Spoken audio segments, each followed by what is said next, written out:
In this lesson, we're going to sketch the graph of a rational function. So here are the steps for graphing rational functions. Step 1, if the rational function can be factored, you go ahead and factor it, the top and the bottom completely, then cancel any common factors. If it doesn't factor, then you're going to just go ahead and proceed to step 2, which is identifying any vertical asymptotes. And recall, to find that, you have to find the zeros of the denominator. Step 3, identify any horizontal or oblique asymptotes. Step 4, identify the x and y intercepts or a few other points to help reveal the behavior of the function as it approaches an asymptote. And then lastly, go ahead and sketch the graph. Okay, so I want to start off by saying that we use this type of alternative method for graphing a rational function whenever we don't readily see the parent function and its transformations. So in that case, we use this method of finding ordered pair solutions and get enough ordered pair to where you're able to visually see this sketch of the graph, and then you simply sketch it. So let's go ahead and proceed with this method, because obviously with this rational function you don't see the parent function there or its transformation. So let's proceed with step 1, seeing if we can factor the rational function. And since it is not factorable, we're going to proceed with finding the asymptotes. So let's start with the vertical asymptote. So recall, to find the vertical asymptote, all we have to do is take the bottom and set it equal to 0 and solve for x. We can do mental math for that because all we need to do here is just add 3 to each side and x equals 3. So our vertical asymptote, 3 is the only number that would be excluded from the domain. So our vertical line would be x equals 3. And now let's go on to finding our horizontal asymptote. Recall, for the horizontal asymptote, you have to look at the degree of the polynomial. So on top, the degree of the polynomial is 1. On bottom, the degree is also 1. And recall, when the degree of the numerator is equal to or the same as the degree of the denominator, that you're going to have to divide their leading coefficient. So on the top, the leading coefficient is 2. The bottom, the leading coefficient is 1. 2 divided by 1 equals 2. So our horizontal asymptote then is y equals 2. Next, we want to find some other points. Let's start with finding the x and y intercept. So recall, to find the y-intercept, you have to let x be 0. So let's remove the x's and replace them with 0 and do the math. When we do so, it's going to look like so. And as we can see, you're going to have just a 1 up top and on bottom a -3, which is going to give you -1/3. So then your ordered pair then is 0, -1/3. Okay, so now let's find the x-intercept. To find the x-intercept, recall, we're going to let y be 0. So you're going to remove the y and replace it with 0. F of x is the same thing as y. By definition, if a rational expression is equal to 0, then its numerator must be equal to 0. So to find the x-intercept, then all you have to do is take the numerator and set it equal to 0 and solve for x. So the first thing we need to do to doing that is to subtract 1 from each side, divide by 2, and x equals -1/2. So our x-intercept is -1/2, 0. Okay, so although we have our vertical asymptote, our horizontal asymptote, and we also have the x and y intercept, we don't have enough points to see the shape of our graph. because we only have 2 points, and you're going to have 2 branches of a rational function here, so that's just not enough points. So let's find a few other points until we can visually see the shape of our graph. So I'm going to pick some random points. I'm going to let x be -4, let it be 2, let it be 4, 5, and 10. All right, so let's go ahead and plug in these points, starting with -4. If we remove the x and replace it with -4 and do the math, on top we're going to have -8 plus 1, and on the bottom -7.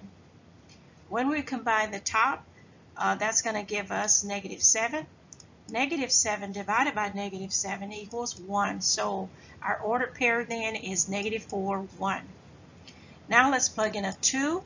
Remove the x, replace it with 2. We're going to have 4 plus 1 on top and -1 on the bottom. 4 plus 1 is 5, so that's going to be 5 divided by -1, which is -5. So our ordered pair is 2, -5. Now let's plug in a 4. Remove the x, replace it with 4. On top we have 8 plus 1. On bottom we have 1.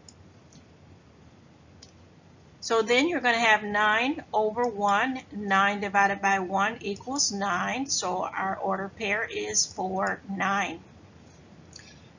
Plugging in a 5 in x's place is going to give us 10 plus 1 on top. And that's going to give us 2 on the bottom. 10 plus 1 is 11. 11 divided by 2 is going to give us 5.5. So our ordered pair is 5, 5.5. Lastly, let's go ahead and plug in a 10 in x's place. That's going to give us 20 plus 1 on top, and on the bottom it's going to give us a 7. 21 divided by 7 gives us a 3, so our ordered pair is 10, 3. Let's go ahead and plot all those points and see if we can visualize our graph with those points. So notice right away we can see that we're going to have one of the branches in the lower half and then the other there in the upper half. We can already see our graph. All we need to do is simply connect the points, and there you have the graph of this rational function. Graphing rational functions that has points of discontinuity, in other words, that have holes in it. So here we're given a rational function and asked to graph. So step 1, recall, is to see if you can factor any of the top or bottom.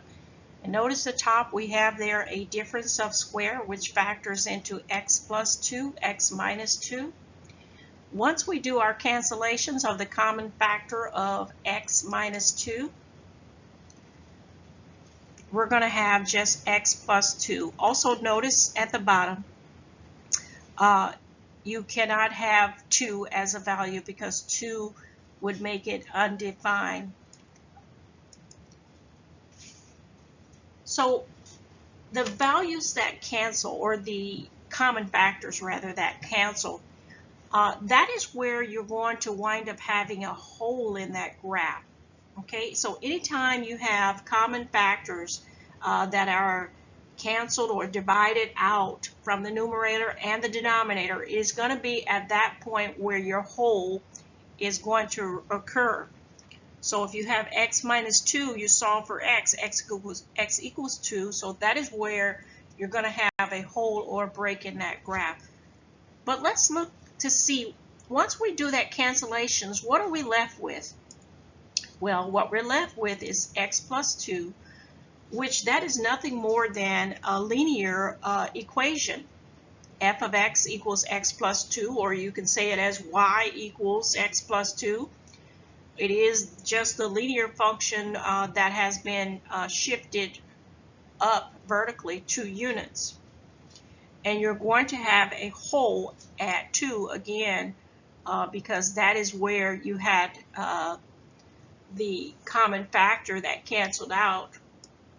So once we sketch our graph, it's going to look like so. And again, this is nothing more than just the parent function of the identity function or the linear functions that was shifted up 2 units, but then we need to make sure that there's a hole in the graph at 2. Okay, so we do not have a vertical asymptote here because of the fact that it canceled out, but we do have a hole at that point.